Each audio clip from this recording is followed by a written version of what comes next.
جو اس آیات ہوتی ہیں، جو اس طرح کی آیات جن کی اتنی فضیلت آتی ہے اور جن میں اللہ تعالیٰ کا تعارف ہوتا ہے، جیسے جو آیت ہم آج پڑھنے لگے ہیں، اس سے کیا ہوتا ہے، آپ کو آپ کی ایمان کو اضافی طاقت ملتی ہے، ایکسٹرا پاور مل جاتی ہے آپ کی آیات، آپ کی اس کو ایمان کو۔ اچھا، پھر ایک اور حدیث دیکھ لیجیے۔ اللہ تعالیٰ نے ان 2 آیات پر سورہ بقرہ کو ختم کیا گیا جو مجھے اس خزانے میں سے عطا ہوئیں جو عرش کے نیچے ہے، اس لیے تم خاص طور سے ان آیات کو سیکھو، اپنی عورتوں کو سکھاؤ اور اپنے بچوں کو سکھاؤ۔ میں ریپیٹ کرتی ہوں، رسول اللہ صلی اللہ علیہ وسلم نے فرمایا، اللہ تعالیٰ نے ان 2 آیات پر سورہ بقرہ کو ختم کیا ہے جو مجھے اس خزانہ خاص میں سے عطا ہوئی جو عرش کے نیچے ہے، اس لیے تم خاص طور پر ان آیات کو سیکھو، اپنی عورتوں کو سکھاؤ اور اپنے بچوں کو سکھاؤ۔ اب فیل کریں ان آیات کو کہ یہ اللہ تعالیٰ کے عرش کے نیچے کوئی خزانہ ہے جس سے ہمارے لیے آئی ہے۔ اور یہی وجہ تھی کہ سیدنا علی رضی اللہ تعالیٰ عنہ اور حضرت عمر رضی اللہ تعالیٰ عنہ نے فرمایا، وہ آدمی جس میں ذرا بھی کچھ عقل ہو وہ ان 2 آیات کو پڑھے بغیر نہیں سوئے گا، اور ان آیات کے اینڈ پر آمین کہنا بھی حدیث سے ثابت ہے کہ ان کے اینڈ میں آمین کہا جائے۔ اب ہم شروع کرتے ہیں ان آیات کو۔ پہلا اس کا حصہ ہے، پہلا بلب آن کرتے ہیں۔ للہ ما فی السماوات و ما فی الارض، اللہ ہی کے لیے ہے جو کچھ بھی آسمانوں میں ہے اور جو کچھ زمین میں ہے۔ اچھا، اب ہم تھوڑا سا رکتے ہیں اور غور کرتے ہیں اس پہ۔ یہ آپ لوگوں کو ایکو آ رہی ہے، ملتا جلتا لگ رہا ہے ایک آیت سے جو ہم نے پچھلے دنوں پڑھی تھی، ایک آیت کے ہی حصے سے؟ آیت الکرسی، بتائیے ذرا کون سی آیت تھی؟ آیت الکرسی۔ لہو ما فی السماوات و ما فی الارض، اللہ ہی کا ہے جو کچھ آسمان اور زمین میں، ویسا ہی ہے للہ ما فی السماوات و ما فی الارض۔ اچھا، اب یہ کہ بات یہ ہے کہ یہ صرف یہیں پہ نہیں، آپ کو قرآن کے ہر دوسرے تیسرے صفحے میں یہ ملے گا، لہو ما فی السماوات و ما فی الارض، اللہ ہی کے لیے ہے جو کچھ بھی آسمان اور زمین میں، یا لہو ما فی السماوات و ما فی الارض، اللہ کے لیے ہے جو کچھ آسمان اور زمین میں۔ کیوں؟ وائٹامنس بھی تو روز لینے ہوتے ہیں نا، تو یہ ٹونک کی طور پہ یہ آیت آتی ہے، بالکل اسی طرح جس طرح جب آپ بچے کو سب سے زیادہ کیا چیز لکھواتے ہیں، اے بی سی، کم سے کم سینکڑوں دفعہ 100 دفعہ تو اس کو لکھواتے ہیں تاکہ اس کی اے بی سی پکی ہو جائے، پریکٹس اس کو کرواتے ہیں۔ اسی طرح یہ آیات بھی، یہ والی آیت بھی کہ للہ ما فی السماوات و ما فی الارض، صرف زبان سے ہی نہیں پڑھنی، اس کو اپنے رگ رگ میں اتارنا ہے۔ جو کچھ بھی زمین اور آسمان میں ہے سب کچھ اللہ کا ہے، یہ سب سے بڑی زمینی حقیقت ہے۔ تو جس انسان کے اندر یہ آیت ہوگی وہ مایوس کبھی نہیں بیٹھ سکتا۔ جیسے کہ آج کل مسلمانوں کو سرا پتہ نہیں چل رہا کہ کہاں سے وہ اسلام کو پکڑیں، کیا کریں کیا نہ کریں، ہر ایک سے مسلمان ڈر ہے اور ہر ایک سے گھبرا رہا ہے۔ یہ تب ہوتا ہے جب اس نے یہ والا بلب آن نہیں کیا ہوتا۔ جب وہ یہ بلب آن کرتا ہے تو اس کو اس بات کی سمجھ آ جاتی ہے کہ للہ ما فی السماوات و ما فی الارض، کہ جو کچھ بھی آسمان اور زمین میں ہے وہ اللہ تعالیٰ کے۔ ہم دیکھ لیتے ہیں کہ کیا کچھ ہے آسمان اور زمین میں۔ اچھا، آسمان اس کا، زمین اس کی، سارے عالم اس کے، سمندر، دریا، چشمے، ہوائیں، بادل، چرند پرند، یہ پودے، پھول، کس کے ہیں؟ اللہ تعالیٰ کے ہیں۔ اچھا، سب سے پہلے ہم زمین کو دیکھتے ہیں نا، زمین اس کی ہے اور اس کے حکم کی منتظر ہے۔ آپ کو پتہ ہے یہ زمین بہت بڑی بلا ہے، اللہ تعالیٰ نے اس کو آرڈر کیا ہوا ہے کہ یہ جو میرا بندہ ہے نا، کل ہم نے پڑھا تھا جو لوگ کل کلاس میں نہیں تھے، کہ اللہ تعالیٰ نے انسان کو گورنر بنا کے زمین پہ بھیجا ہے کہ تم مالک اللہ تعالیٰ ہے اور انسان اس زمین پہ اس کے آرڈرز کو کا نفاذ کرنے کے لیے آیا ہے، امپلیمنٹیشن کرنے کے لیے آیا جو اللہ تعالیٰ کے آرڈرز ہیں اس کے۔ تو اس انسان کے لیے اللہ تعالیٰ نے زمین کو یہ حکم دیا ہے کہ تم اس کے لیے مسخر ہو جاؤ، یہ تمہارے اوپر چلے گا، پھرے گا، تمہارے اوپر فصلیں اگائے گا، سب کچھ کرے گا، تم نے اس کو سب کچھ کرنے دینا ہے۔ لیکن ایک خاص وقت تک. تو کیا للہ ما فی السماوات و ما فی الارض، زمین کس کی ہے؟ اللہ تعالیٰ کی ہے. یہ ہم دیکھتے ہیں انشقاق میں کہ اللہ تعالیٰ ہمیں کیسے سمجھاتے ہیں کہ زمین کو اللہ نے کیا آرڈرز دی. آپ لوگ پلیز جو ریگولر اسٹوڈنٹس سے نکالیں سورہ نمبر 30 پارہ نمبر 30 میں.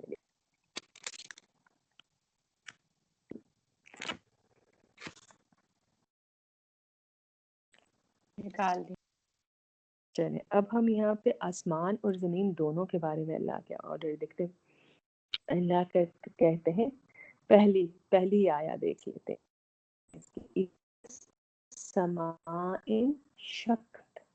اب ہم آسمان اللہ تعالیٰ کہتے ہیں جب آسمان وَأَذِنَتْ لِرَبِّهَا وَحُقَّتْ، اور وہ اپنے رب کے آرڈر کو مانے گا، اور اس کے لیے یہی حق ہے کہ اللہ کے آرڈر کو مانے.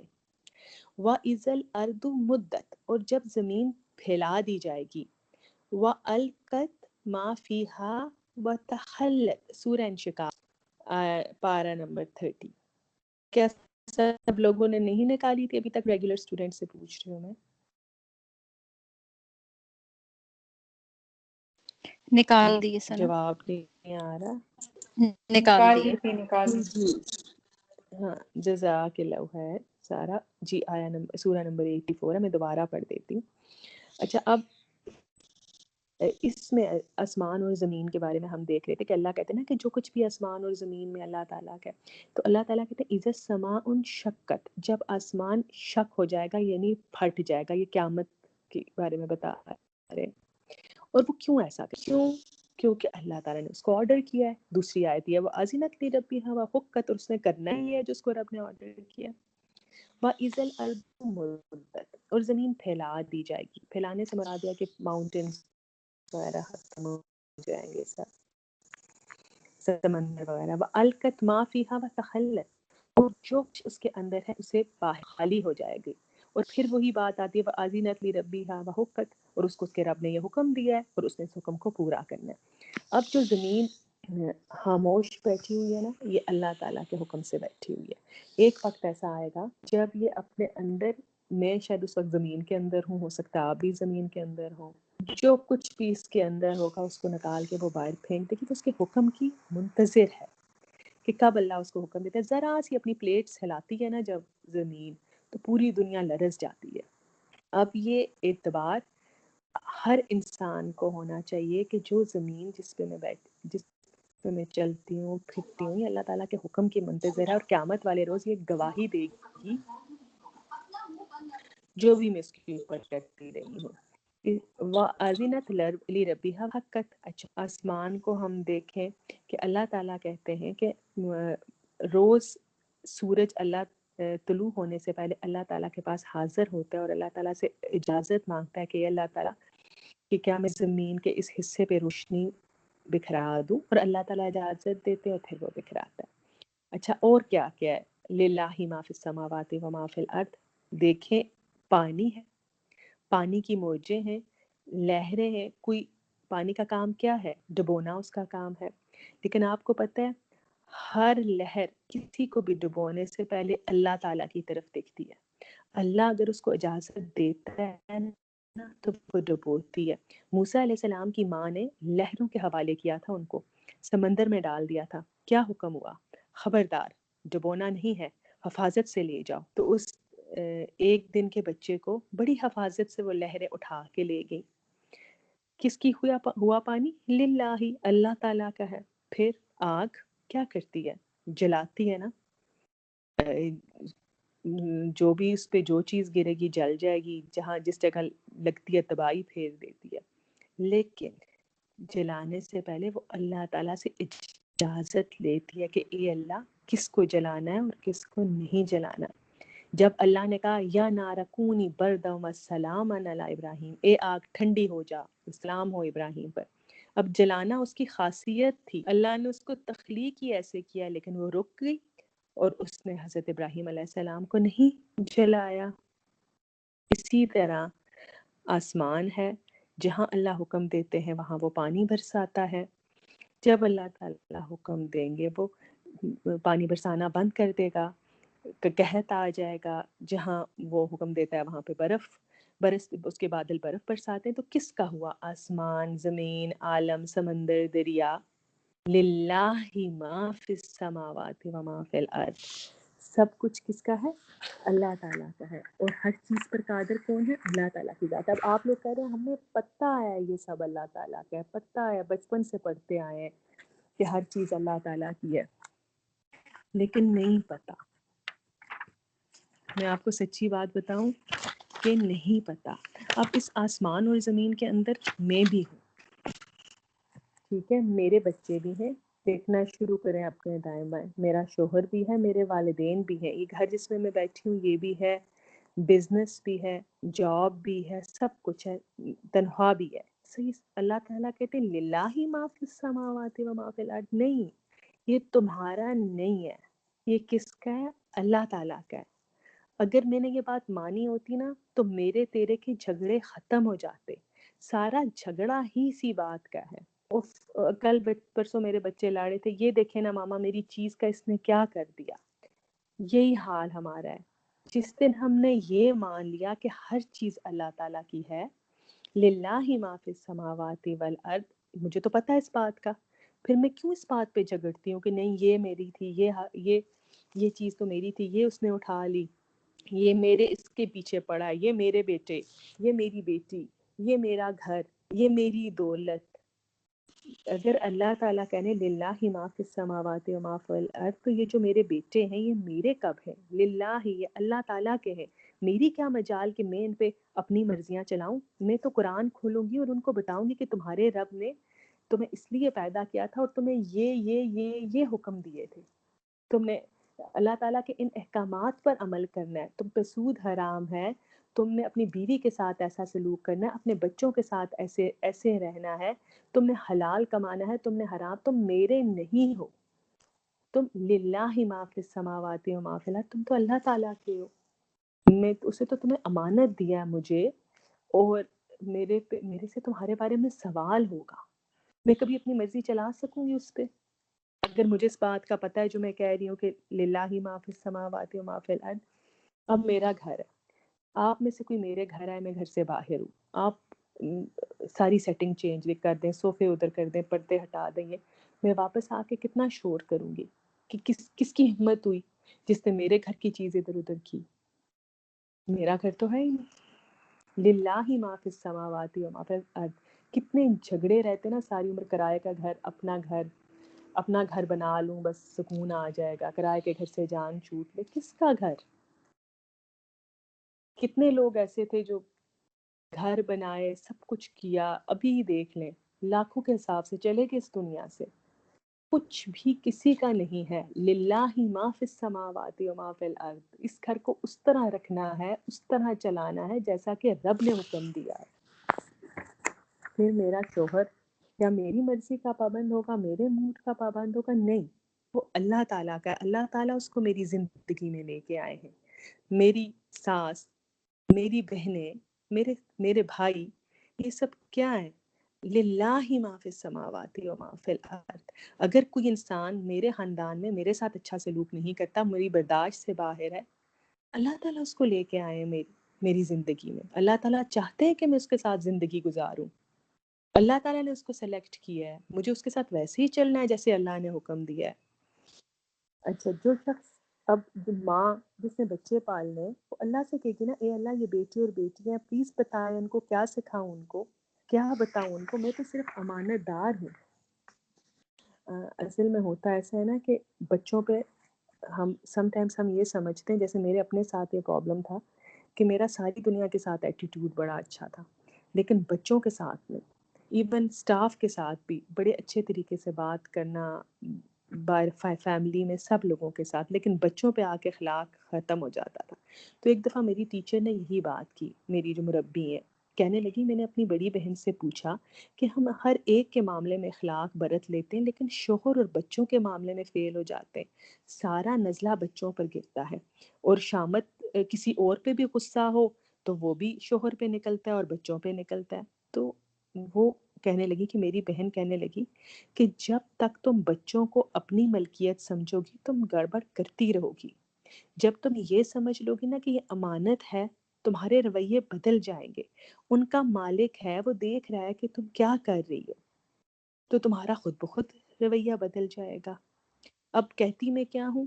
اللہ جی آپ ہی میرے مالک، آپ ہی میرے خالق، آپ نے ہی مجھے سب کچھ دیا. اور سٹائل میرا کیا ہوتا ہے کہ میرا ہے، میں اس کی مالک ہوں. اب آپ ذرا یہ سوچیں کہ میری اور آپ کی پیدائش میں، میری صورت بنانے میں، جو اللہ تعالیٰ نے میری صورت بنائی، پھر مجھے نک سک سے درست کیا، آئی بروز بنائی، آئی لیشز بنائی، کتنے پرسینٹ اللہ کا ہاتھ ہے اور کتنے پرسینٹ میرے پیرنٹس کا؟ 100% میرے اللہ کا ہاتھ ہے. میری پرورش میں، میرے پھلنے پھولنے میں کس کا ہاتھ ہے؟ اللہ تعالیٰ کا. اللہ لہ الخلق والامر، اللہ تعالیٰ قرآن میں کہتے ہیں اسی کے لیے تخلیق ہے اور حکم بھی پھر اسی کا چلے گا. میں بھی اللہ تعالیٰ کی امانت ہوں، انا للہ و انا الیہ راجعون، اور میں بھی اس کی طرف لوٹ جاؤں گی. اور میرے دائیں بائیں جتنی چیزیں، جتنے لوگ ہیں، سب اللہ تعالیٰ کی امانت ہے. اور سب اس کا کیا مطلب ہے انا للہ و انا الیہ راجعون؟ جب میرے اندر یہ بلب آن ہوگا نا، تو اس سے میری پرسنالٹی بہت خوبصورت ہو جائے گی. اس کے اندر سے ہر قسم کی لالچ ختم ہو جائے گی. آپ مجھے یہ سمجھائیں کہ کوئی بندہ آپ کے پاس آئے اور آپ کو 1 کروڑ دے، اور 1 کروڑ دے کر کہے کہ اس کو پلیز امانت رکھ لو، میں تمہارے 1 مہینے بعد آ کے تم سے لے لوں گا، کیسا لگے گا آپ کو؟ کوئی احمق ہی ہوگا جو خوش ہوگا. ہر بندہ کہے گا اف اللہ، میں امانت کا بوجھ سر پہ کیسے ڈالتا رکھوں. تو پھر جو اس گھر میں نے بھرا ہوا ہے، ہر الماریاں میری بھری ہوئی ہیں، اسٹور میرے بھرے ہوئے، یہ کیا ہے؟ امانتیں ہیں، اللہ تعالیٰ کی امانتیں. میں کس کو واپس کرتی رہوں گی؟ اور 3 4 5 یہ بھی لے لوں، یہ بھی لے لوں، یہ بھی لے لوں. آپ کو پتہ ہے اللہ تعالیٰ قرآن میں کہتے ہیں دوزخ کا نا، دوزخ کے بارے میں ایک ورڈ بولتے ہیں. جب دوزخ بھر دی جائے گی، منہ تک بھر جائے گی، پھر بھی ایک ورڈ بولے گی، 3 ورڈز بولے گی وہ، حل من مزید، کیا کچھ اور بھی ہے؟ اور آپ کو پتہ ہے یہی دوزخ میں جانے والوں کا ایٹیٹیوڈ ہے، لالچ. حل من مزید، حل کا مطلب ہوتا ہے کیا، من مزید اور بھی ہے. جو اردو والا مزید ہے نا، وہی عربی والا بھی ہے. ہرس، تما ختم ہی نہیں ہوتی، بس ایک اور، ایک، بس یہ ایک بن گیا نا، یہ ایک اور بن جائے. تو یہ کس کا ایٹیٹیوڈ ہوتا ہے؟ دوزخیوں کا ایٹیٹیوڈ ہوتا ہے. اگر پتہ چل جائے نا کہ گھر بھی امانت ہے، تو میں کہوں گی فلاں ایک ہی کافی ہے. نہیں 10 کمروں کا نہیں چاہیے، بس جو ضرورت پوری ہو جائے 4 کمروں کا یہی کافی ہے، اسی کا حساب دے دوں تو وہی بہت ہے. بس ٹھیک ہے، یہ 3 4 جوڑوں میں گزارا ہو جائے گا، کدھر میں اللہ تعالیٰ کی امانتیں سنبھالتی رہوں گی. پھر ہم صحابہ جیسے ہو سکیں گے. اب آپ کو سمجھ آئی کہ یہ آیات ان کے لیے کافی کیوں ہوئی تھی. ان کے پاس جب نعمتیں آتی تھی نا، تو وہ نعمت ملنے پر رویا کرتے تھے. وہ یہ کہتے، حضرت عمر کے بارے میں آتا ہے کہ جب انہوں نے 3 کانٹیننٹس فتح ہوئے تھے نا ان کے دور میں، تو جب وہ کیسر و کسرا کے محل فتح ہوئے، جو اس وقت تھا ایران ہے، جو آج کل وہ آپ سمجھے اس وقت کا امریکہ ہوتا تھا، اور فارس جو ہوتا تھا سمجھے انگلینڈ ہوتا تھا، اور پاکستان جیسے ملک نے آپ سمجھے اس کو فتح کر لیا. تو اب وہ لوگ بہت رچ کنٹریز تھے، وہ والے جو تھے، سونا چاندی کے بھرے ہوئے، ان کی وہ مشکیزیں ہوتے تھے بڑے بڑے. وہ سوچتے تھے ان میں جب مسلمان اس کو توڑتے تھے، سوچتے تھے ان سے کھانا نکلے گا، تو ان سے سونا چاندی نکل رہا ہوتا تھا.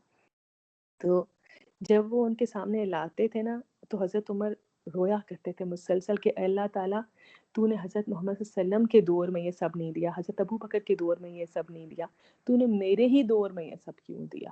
کیا میں اس قابل نہیں تھا کہ تو مجھے ان کی طرح رکھتا؟ تو ان کے پاس جب یہ آیا کرتی تھی، یہ چیزیں آیا کرتی تھی، تو پھر وہ رویا کرتے تھے. جب اس بات کو سمجھا تھا نا، تو پہلے فینٹیسائز کرتی تھی بہت چیزیں، کسی کا خوبصورت گھر، بڑا گھر، بھرا ہوا گھر، وہ جو ہوتا ہے نا بہت کونا کونا جس کا سجا ہوا ہوتا ہے. لیکن جب اس بات کو سمجھایا میری مربی نے، انہوں نے کہا دیکھو جتنا چھوٹا کمرہ امتحان ہے نا، یعنی ایگزامینیشن ہال جتنا چھوٹا ہونا، اور جتنا پیپر جو تمہارے سامنے کوسچن پیپر آیا اس کو حل کرنا وہ چھوٹا ہو، اس میں تھوڑے سوال ہوں، تو اتنی آسانی ہوتی ہے. اس کے بعد سے بالکل ایک دیکھنے کا طریقہ ہی بدل گیا. اور میں جا کے دل میں اچھا اس کا کمرہ امتحان میرے کمرہ امتحان سے بڑا ہے یعنی اس کا ایگزامینیشن ہال میرے ایگزامینیشن ہال سے بڑا ہے. شکر ہے اللہ کا کہ میرا چھوٹا ہے. آپ کا بدل جاتا ہے، دیکھنے کا رخ ہی بدل جاتا ہے. اور پھر مسلمان کیا دیکھتا ہے کہ جو کچھ اللہ تعالیٰ نے مجھے دیا ہے تو یہ تو اللہ کا ہے، تو کیا میں اس سے آخرت کما سکتی ہوں، اس گھر سے، اس صحت سے، یہ جو فون میرے پاس ہے اس سے، اس اولاد سے، کیا میں اس کو اس طرح سے اگر استعمال کروں کہ میری آخرت آسان ہو جائے، تو ٹوٹل مینٹیلٹی آپ کی چینج ہو جاتی ہے. کیونکہ میں تو امین ہوں، میں تو مالک سے پوچھوں گی کہ فلاں نے یہ امانت رکھوائی تھی، اس کے ساتھ کیا کرنا ہے، یا فلاں کو کیا دینا ہے، کب کرنا ہے. تو یہ بات اگر دل میں اتر جائے تو مال اور اسباب ملیں یا نہ ملیں تو ختم ہو جاتا ہے، بالکل لالچ ختم ہو جاتی ہے اور دکھ بھی ختم ہو جاتے ہیں، ساری زندگی کے دکھ ختم ہو جاتے ہیں. اور جب بندہ ہر انسان کو للہ ما فی السماوات و ما فی الارض سے ریلیٹ کرتے اللہ تعالیٰ کا ہے، تو کوئی یہ جو سانس ہے نا میری، یہ بھی اللہ تعالیٰ کی، جو میری بہو ہے نا گھر میں، یہ بھی اللہ تعالیٰ کی ہے. یہ تو اس کے ساتھ میں کیسے ڈنڈی مار سکتی ہوں؟ بچہ میرے پاس مجھے تنگ کرے، مجھے اس کو غصہ بھی آ رہا ہے. اگر آپ کا بچہ میرے پاس آئے اور مجھے تنگ کرے، آپ میرے سامنے بیٹھی ہوں، مجھے کبھی ہمت نہیں ہوگی کہ میں اس کو تھپڑ مار سکوں. میں کہوں گی آپ ادھر ادھر ہوں تو میں تھپڑ ماروں. تو اللہ تعالیٰ کی دی ہوئی اولاد پہ میں کبھی ظلم کر سکوں گی پھر، کہ مجھے پتا اس کا مالک میرے سامنے بیٹھا ہے. حضرت عبداللہ بن مسعود کہتے ہیں کہ سورج جن چیزوں پر پڑتا ہے کائنات میں ان سب چیزوں سے قیمتی یہ آیت ہے جو ہم ابھی پڑھ رہے ہیں. اس آیت کا ایک ٹکڑا، ایک بلب ہے جو انسان کے اندر روشنی کرتا ہے. اچھا مجھے بتائیے، ہم اگلی آیت اب دوسرا بلب آن کر لیں، اس کی آپ کو سمجھ آ گئی نا؟ للہ ما فی السماوات و ما فی الارض. پرانے اسٹوڈنٹس کو